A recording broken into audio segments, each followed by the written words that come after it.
அதை ஒரு பானை சோற்றுக்கு ஒரு சோறு பதம்ன்ற மாதிரி நமக்கு எவ்வளோ கேபிட்டலோ அந்த கேபிட்டல் தகுந்த மாதிரி தான் நம்ம வீடு கட்டணும்.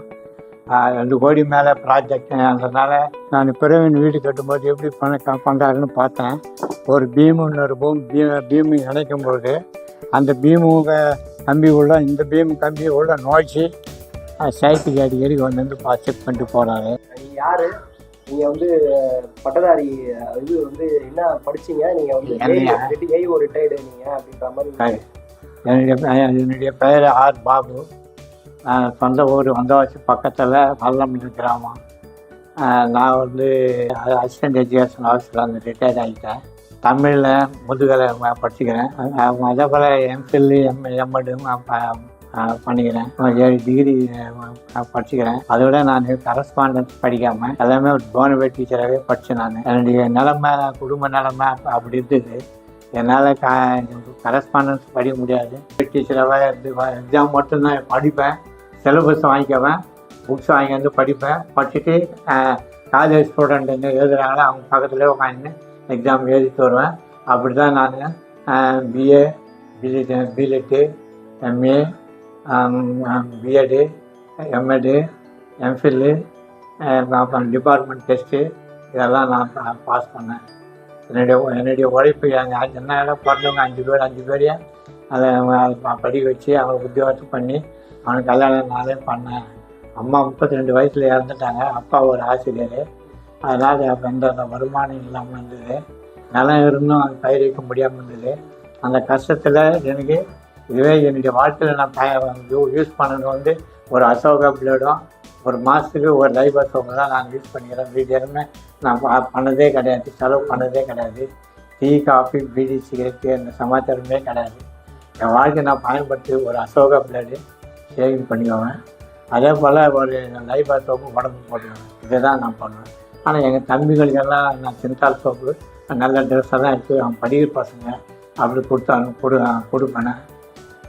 எனக்கு பொழுதுபோக்கு, படிப்பு, குடும்பம் இது தவிர எனக்கு வேறு எதுவுமே தெரியும். போனதெல்லாம் கிடையாது. சினிமா கூட அதிகமாக போக மாட்டேன். நான் என் சூழ்நிலை எக்கனாமிக்ஸ் அது மாதிரி நான் என்னை வருத்திக்கிறேன். இந்த தாக்கம் தான் நமக்கு ஒரு ஆண்டவனாக பார்த்து நல்ல ஒரு இடத்த நம்ம அறிமுகப்படுத்தினாங்க. அந்த நம்பிக்கையில் தான் நான் இருக்கிறேன். பிரவீன் மேலே நம்பிக்கை இருந்தால் சைட்டுக்கு ஒன்றுன்னா பார்க்கறது அதெல்லாம் எனக்கு தம்பி பண்ணும்போதே கூட இருந்து தான் பார்த்தேன். இருந்தாலும் இப்போ பிரவீன் பண்ணும்போது ஒரு நாள் 2 நாள் அதை ஒரு பானை சோற்றுக்கு ஒரு சோறு பதம்ன்ற மாதிரி ஒரு 2 நாள் 1 நாள் அந்த போகும்போது அங்கே இருக்கிற ஒர்க்கர்ஸும் பார்த்தேன். அதாவது மேஸ்திரி மேற்பார்வையாளர் சூப்பர்வைசர் அவங்க வேலையை அவங்க ஃபைட்டாக பண்ணுறாங்க. வேறு ஒன்றும் குறையே இல்லை. அப்போ நான் அந்த ஒரே நாளில் நான் மற்றவங்க இடம் போட்டுக்கினேன். எனக்கு அந்த பக்கம் எனக்கு தெரியும், கறிக்கு பற்றி எனக்கு தெரியும். அதனால தான் நான் ஆள் இல்லப்பட அங்கே நடக்கணுன்ற ஒரு நம்பிக்கையில் நான் செய்கிறேன். Material quality material. ஆனால் அவங்களுக்கு பசித்த நேரத்துக்கு உரிய உணவு கொடுக்குற மாதிரி அவங்க என்ன தேவையோ அவங்க அப்போது அவங்களுக்கு பணத்தை நான் செக்காவோ கேஷாவோ கொடுத்து அவங்களுக்கு வேலையை கண்டினியூ பண்ணுறதுக்கு நான் ஏற்பாடு பண்ணி அது போல் செய்யணும். இதில் நீங்கள் பில்டப் ஏரியா மட்டும் பில்டப் ஏரியானா வீடு கட்டுறது நமக்கு எப்படி பார்த்தீங்கன்னா 12,000 ஸ்கொயர் ஃபீட் வருது. 1, 2, 3 3வது மாடி வரைக்கும் போனோம்னா 12,000 ஸ்கொயர் ஃபீட்டுக்கு மேலே வருது. 15,000 ஸ்கொயர் ஃபீட் வரைக்கும் கட்டுறோம்னு சொல்லலாம். இன்னொன்று இது எப்படின்னா ஃப்ளாட்டு மாதிரி கேட்டேன். ஒரு 9 கிச்சன் கட்ட முடியுமான்னு கேட்டேன். இந்த இடத்துல அவங்க பிளான் நல்லா போட்டு 9 கிச்சன் ஃப்ளாட் எப்படி இருக்குமோ அந்த மாதிரி கட்டி தரதுக்கான முயற்சிலாம் பண்ணி அவங்க பிளான்லாம் போட்டு கொடுத்தாங்க அப்படின்னு சொல்லி சொல்கிறாங்க. கட்டா மாதிரி 9 கிச்சன் பிளானில் இருக்கிறது உங்களுக்கு திருப்திங்களா? 9 கிச்சனு பிளானில் இது திருப்தி தான். அவர் என்ன அது இன்னும் அதிகமாக நம்ம எவ்வளோ கேபிட்டலோ அந்த கேபிட்டல் தகுந்த மாதிரி தான் நம்ம வீடு கட்டணும். கேபிட்டலு கம்மியாக இருந்து வீடு அதிகமாக பண்ண கடன் ஆகிடும், தொந்தரவு மேலே வந்துடும். அதனால் நம்ம என்ன மாவுக்கு ஏற்ற பணியாரம்னு சொல்லுவாங்க, அதுபோல் நமக்கு என்ன முடியுமோ அந்த அளவு தான் நமக்கு அந்த இது பட்ஜெட்டு. அந்த பட்ஜெட்டு உள்ள தான் போகணுமே, பட்ஜெட்டு மேலே தாண்ட விடாது அப்படின்னு சொல்லி தான் நான் 9 வீடு கலெக்ட் பண்ணேன். இதில் அப்ரூவலுக்கு 16 லட்சம் கொடுத்துக்கிறேன். அதில் அப்ரூவலுக்கு வந்த உடனே தான் பில்டிங் ஸ்டார்ட் பண்ணோம். அந்த நேரத்தில் மழை காலமாக வந்தது. அதில் நவம்பர் டிசம்பரில் மழை வந்ததுனால கொஞ்சம் கஷ்டமாக இருந்தது. ஆனால் அந்த கஷ்டத்தெல்லாம் சமாளித்து நீந்தி வந்துட்டோம். இப்போ வந்து ஃபவுண்டேஷன்லாம் போட்டு பில்லர் எழுப்பி இருக்குது. இது மேலே வேலை ரெகுலராக கிளீனாக போயிட்டே இருக்கோம். அது வந்து பயம் ஒன்றும் இல்லை. அப்புறமா வீடெல்லாம் கட்டி அனுப்புறது உள் அலங்கார வேலையெல்லாம் அப்புறமா தான் கொஞ்சம் அப்போ தான் கஷ்டமாக இருக்கும். அது வரைக்கும் பில்டிங் போகிறேன்னா போயிட்டே இருக்கும், வேறு ஒன்றும் இல்லை. இந்த மழை காலத்தில் வந்து நீங்கள் வந்திருக்கும் போது வந்து மண் சரிஞ்சினே இருந்துச்சுல்ல சார்? ஆமாம். அது வரும்போது வந்து நாங்கள் புது டெக்னிக்லாம் அடித்தோம். அந்த சவுக்கெல்லாம் வந்து சொருவி வேலை பண்ணோம். அதெல்லாம் உங்களுக்கு பார்க்கும்போது புதுசாக இருந்துச்சா இல்லை முன்னாடியே நீங்கள்? அது எப்படி என்ன சரி, அந்த இடம் பொருள் ஏவலன்ற பொருள் அந்த இடத்துல எப்படி பண்ணால் எப்படி நல்லாயிருக்கும், எப்படி செய்தால் எப்படி சமாளிக்கக்கூடிய திறன் இருந்து சமாளிச்சுட்டாங்க. ஆனால் வந்து நாங்கள் எதிர்பார்த்தது வந்து சைட்டு கொஞ்சம் பள்ளமான சைட்டு தான், தண்ணி நிற்கிற இடம் மாதிரி தான் இருந்தது. இருந்தாலும் இவர் வந்து சில ஆட்களை வச்சு அதை சமாளித்தார். அது பெரிய கஷ்டமாக தான் இருந்தது. இப்போ அதெல்லாம் நீந்தி வந்துட்டோம்.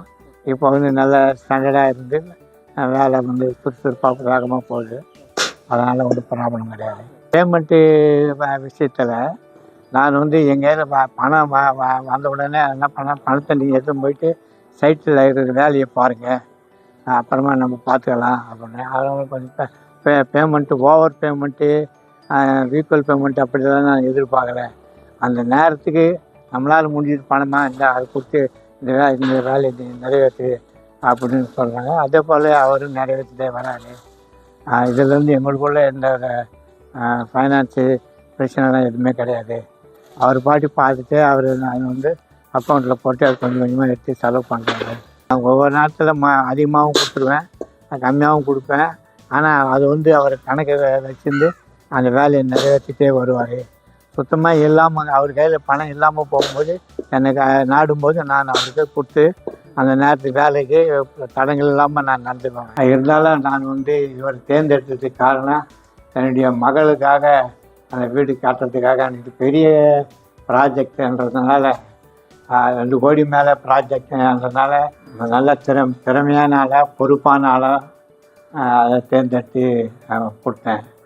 அது இந்த சமாச்சாரம் எங்கள் மகளுக்கு சொன்ன. மகள் வந்து சரி நீ உங்களுக்கு பிடிச்சிட்டா நீங்கள் அப்படியே ஃபாலோ பண்ணிக்கப்பான்னு சொன்னதுனால நான் இவர்களை கொடுத்து ஃபாலோ பண்ணிக்கினேன். நான் வந்து ரிட்டையர்ட் ஆகிட்டு வீட்டில் வெறுமனே தான் இருக்கிறேன். இருந்தாலும் நான் வந்து நியூஸ் பேப்பரு தினமலர் 4 இதழை படிக்கிறேன். தினமலர் 4 இதழில் கனவு இல்லைன்னு சொல்லிட்டு ஒரு இது ஒரு பக்கம் ஃபுல்லாக போடுறாங்க.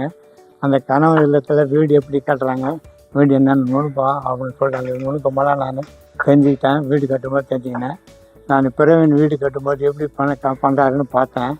ஒரு பீமு இன்னொரு பீமு இணைக்கும்போது அந்த பீமு கம்பி உள்ள இந்த பீமு கம்பி உள்ள நுழைச்சி அதுக்கான பீமு உள்ள கம்பி நுழைச்சா தான் அது ஃபிட்டிங் கரெக்டாக இருக்கும். அதுபோல் பண்ணிக்கிறாரு. அந்த கனவு இல்லத்தில் இது பண்ணது மனசில் வச்சுன்னு இது எப்படி பண்ணுறாருன்னு சொல்லிட்டு நான் டெஸ்ட் பண்ணேன். அவர் என்ன பண்ணார், ஒரு பீமு இன்னொரு பீமு உள்ள அந்த பீமு உள்ள இந்த கம்பியை உள்ளே விட்டு அதை கண்டினியூ பண்ணி அப்புறமா என்ன பண்ணுறாரு, செங்கல் அதை கட்டிட்டு பண்ணுறாரு. அந்த சமாச்சாரம் நான் சொன்னேன். அது கரெக்டாக அவர்களே சொன்னேன், இதுதான் மெத்தட், இது பண்ணிக்கிறீங்க அப்படின்னு. அதே போல் பூசு வேலை பண்ணும்போது என்ன பண்ணோம், பத்தி அந்த கலவு போடும்போது பூசு வேலை எவ்வளோ அந்த இருக்கணும்னு கேட்டால் குறைஞ்சது 10 சென்டிமீட்டர் கனம் இருக்கணும். அதே போல் சிலிகா ஜில்லுன்னு சொல்லிட்டு அந்த கலவையை அது 3 வெள்ளை ஓய்ச்சி சொல்கிறோம்ல, அது 3 சென்டிமீட்டர் ஏற்றணும். அது 13 சென்டிமீட்டர் அந்த சோத்தில் பதியணும்னு சொன்னேன். நான் அப்படி தான் பண்ணுறேன், அப்படி தான் பண்ணிக்கிறேன். இப்போ நம்ம பில்டிங் பண்ணும்போது அதே போல் பண்ணுறேன்னு அவர் சொல்லிக்கிறாரு. பெயிண்ட்டு என்ன பெயிண்ட்டு ரெக்கமெண்ட் பண்ணுறீங்க அப்படின்னு கேட்டாங்க. அப்புறமா சரின்னு சொல்லிட்டு நான் ஏற்கனவே எங்கள் வீட்டுக்கெல்லாம் நான் பண்ணிக்கிறேன். பெயிண்டிங்கெல்லாம் ஏசியன் பெயிண்ட்டு பண்ணிக்கிறேன். அப்புறமா வந்து நிப்பான் பெயிண்ட்டு. அதுதான் நான் இப்போ எங்கள் வீட்டுக்கெல்லாம் பண்ணிக்கிறேன். அவர் என்ன பெயிண்ட் பண்ணுறாருன்னு சொல்லிட்டு நான் கேட்டேன். அது நீங்கள் என்ன பெயிண்ட் பண்ண சொல்கிறீங்கன்னு கேட்டார். நான் இது போல் சொன்னேன், நான் இதை விட ஒஸ்ட் பெயிண்ட்டை நான் பண்ணி லுக் அவுட் பண்ணி காமிக்கிறேன்னு சொல்லிக்கிறேன். சரின்னு சொல்லிட்டு நான் அந்த சாய்ஸாக அவர் வேலையை விட்டுட்டேன். அப்படின்னா கம்பியெல்லாம் வந்து கம்பியெல்லாம் துருப்பிடிச்சி போன கம்பி அப்படியெல்லாம் பண்ணணும், நல்ல கம்பியாக பார்த்து நல்லா செய்யணும்னு சொல்லிக்கிறேன். அதை போல் தான் நடக்குது. இந்த நுணுக்கமெல்லாம் நான் டெஸ்ட் பண்ணிட்டு நேரடியாக அனுபவத்தில் பண்ணுறதுனால தான் அவர் மேலே ஒரு நம்பிக்கை வந்தது. அதனால் நான் நம்பிக்கையில் தான் அவர் என்ன பண்ணார், நான் சொல்லாமே அவர் செய்தாரான்னு பார்க்கறதுக்கு டெஸ்ட் பண்ணுறது அவர் கரெக்டாக அதை ஃபாலோ பண்ணிக்கிறாரு. அப்புறம் நான் சொன்னேன், இது போல் ஏதோ கனவு விதத்தில் நான் பார்த்தேன், அதே போல் நீங்கள் பண்ணிக்கிறீங்க, ரொம்ப சந்தோஷம் அப்படின்னு அவர்களை சொன்னேன். நான் அப்படின்னேன். அது செங்கல் எப்படி இருக்கணும் அப்படி இது அதை டெஸ்ட் பண்ணுறதுக்கு கேட்டேன். அதை செங்கல் தரமாக இருக்குதா இல்லையான்னு எப்படி டெஸ்ட் பண்ணுறது அப்படின்னு நானே என் மனசில் நீங்கள் எப்படி விரும்புகிறீங்கன்னு சொன்னார். ஒரு கல் எடுத்து 1 மீட்டர் தூரத்தில் போட்டோம்னா அந்த கல் உடையாமல் இருந்ததுன்னா அது நல்ல செங்கல்னு சொல்லலாம். 6 அடி உயரத்தை நம்ம உயரத்தை தலை மேலே இருந்து கீழே போடும்போது அது துக்கு நூறாக உடையாமல் அந்த ஓரத்தில் ஃபினிஷிங் மட்டும் உடஞ்சிருந்தால் அது நல்ல கல்லுன்னு சொல்லுவாங்க. அதே போல் கல் கட்டும்போது நல்லா காஞ்சி கல்லாக இருந்தால் அதை தண்ணியில் நினச்சி கட்டும்போது சிமெண்ட்டு நல்லா பிடிக்கும்ன்றது அந்த மெத்தடில் சொன்னேன். இப்போ மழை காலம்ன்றதுனால அந்த தண்ணி ஏற்கனவே கல்லுங்க ஈரமாக தான் இருக்குது கல்லுங்க. அதனால் தண்ணியில் நினச்சி கட்ட வேண்டிய நெசசிட்டி எனக்கு ஏற்படலை. அதனால் அந்த ஈரந்தளவை கட்டிட்டு வராங்க. சைட்டுக்கு அடிக்கடி வந்து செக் பண்ணிட்டு போகிறாரு. சார் நிறைய பேர் கான்ட்ராக்டர் உங்களை அப்ரோச் பண்ணியிருப்பாங்கல்ல, நீங்கள் என்ன பர்டிகுலராக தேர்ந்தெடுத்ததுக்கான ரீசன்? அவர் சிவில் இன்ஜினியரிங்கும் படிச்சுக்கிறாரு. ஃபஸ்ட்டு ஒன்று யங் சேப்பு மோடி ஆடி பண்ணக்கூடிய திறமை இருக்குது. அது அவங்களுடைய பேரண்ட்டுங்கெல்லாம் நம்பிக்கையில் இருக்குது. இப்போ எங்கள் கேஸ்ட்ன்ற முறையில் அந்த உறவுக்காரன்ற முறையிலும் அவருக்கு ஒரு சான்ஸை நம்ம கொடுக்கணும் அப்படின்னு நான் கொடுத்தேன். என்னுடைய உறவினரெல்லாம் நான் ரெக்கமெண்ட் பண்ணாங்க. இஸ் ஒர்க் குட் ஒர்க்கர் அப்படின்றதுல நான் அதை மெயினாக வச்சு நான் அது கொடுத்தேன். சார் இன்னொன்று கேட்கணும்னு வச்சேன். இப்போ நம்ம ஃபவுண்டேஷன் ஆரம்பிக்கும் போது வந்து நமக்கு பயங்கர வந்து இதுவாக இருந்துச்சு, தேருமா அந்த நேரம் மழை நேரம். அப்போ அந்த மழை நேரத்தில் நாங்கள் எப்படி ஒர்க் பண்ணோம்? உங்களுக்கு வந்து நீங்கள் யோசிச்சிங்களா இவ்வளோ ஒர்க் பண்ணிடுவோம்னு நினச்சிங்களா? இல்லை, அந்த நேரத்தில் கொஞ்சம் கஷ்டமாக தான் இருந்தது. ஆனால் சரி ஒரு இதுவாக பண்ணி செய்வேன். ஏன்னா எனக்கு போகும்போதெல்லாம் அந்த அப்ரூவல் கூட அவங்கெல்லாம் அவன் அந்த நேரத்தை பர்மிஷன் கொடுத்துருந்தான்னா நம்ம முன்னேவே ஆரம்பிச்சிருக்கோம். இவரு நம்ம பில்டிங் கட்டுறாரு. எனக்கு அதாவது delivery friend I know you அப்படின்ற ஒரு பழமொழி இருக்காங்க. உன்னை பற்றி தெரிஞ்சோன்னா உன் நண்பன் பற்றி சொல்லுன்னு சொன்னாங்க. அந்த இதில் என்னை பற்றி அவர் தெரியும். அதனால் அந்த நண்பன் பற்றி நான் சமாச்சாரம் சொன்னோன்னு அவங்க என்ன பண்ணாங்க, ஃபைட்டாக சரி ஓகே அது ஏற்பாடு பண்ணிக்கலாம், நீங்கள் விசிட்டிங் கார்டு மட்டும் கொடுங்கன்னு கேட்டாங்க. ஐ ரெக்கமெண்டட் சிமெண்ட்டு துவாரி steel, Durga steel, Coromandel cement. அது அவங்களும் சரி ஓகேன்ட்டாங்க. அதுபோல் அதே பண்ணிக்கலாம்னு சொன்னாங்க. நான் அதுவும் ஒர்க்கில் வந்து பார்க்கும்போது ஃபினிஷிங் எல்லாம் ஒர்க்கெல்லாம் பண்ணுறாங்க. ஒர்க்கர்ஸுங்க கரெக்டாக அவங்க வேலை அவங்க செய்கிறாங்க. மற்றபடி எந்த சோம்பேறித்தனமோ ஏமாற்ற வேலையோ இல்லை. பழமொழியில் அகத்தின் அழகு முகத்தில் தெரியும்னு சொல்லுவாங்க. Face is the index of the mind. அகத்தின் அழகு முகத்தில் தெரியும். ஒரு ஆள் பார்த்த உடனே அவர் எப்படிப்பட்டவர் என்ன பண்ணணும் யூகிக்கக்கூடிய சக்தி எனக்கு இருக்குது. அகத்தில் உள்ளத்தில் என்ன இருக்குதோ அது முகத்தில் தெரியும், ஃபீலிங்ஸ் தெரியும், எமோஷன்ஸ் தெரியும். அந்த இதில் நம்ம பார்க்கும்போது இவங்களுடைய கன்ஸ்ட்ரக்ஷனு சன்ஷைன் கன்ஸ்ட்ரக்ஷன். சன் வந்து பகலவன், சன் வந்து அதுக்கே ஞாயிறு, சன் வந்து சூரியன். இப்படி பல பேர்கள் 7 பேருக்கு சூரியனுக்கு. அந்த நிறுவனம் கட்டுமான நிறுவனம் பேருக்கு தகுந்த மாதிரி நல்ல பிரகாசமாகவும் நிலைச்சும் இருக்குது.